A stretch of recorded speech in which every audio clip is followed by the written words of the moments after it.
এই প্রাকৃতিক উপাদানটি ব্যবহার করে দেখতে পারেন। এই উপাদানটি ব্যবহার করলে আপনার নতুন চুল গজাবে, চুল ওঠা বন্ধ হবে, চুল সিল্কি হবে, চুল লম্বা হবে।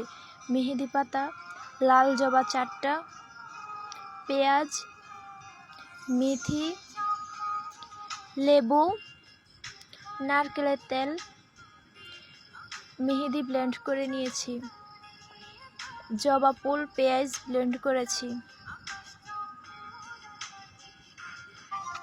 মেথি ব্লেন্ড,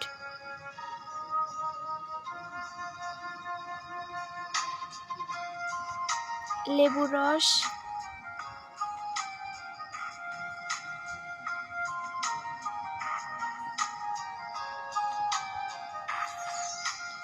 নারকেলের তেল,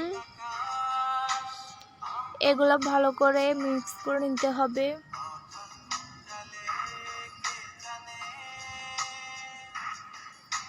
এই তো হয়ে গেছে উপাদানটি।